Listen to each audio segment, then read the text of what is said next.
How to fix Capcut, the smooth slow motion not working. Hello everyone, my name is Smile, and in this video I'm going to show you how we can solve this problem of yours.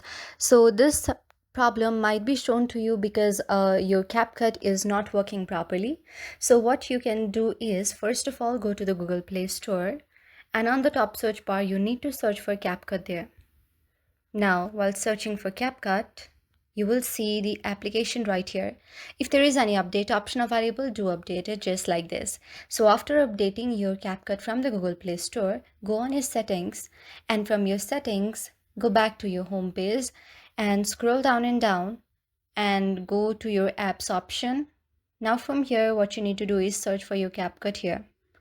After searching for your Capcut from here, make sure you go to the storage option and clear all the data and all the cache from your Capcut and go back.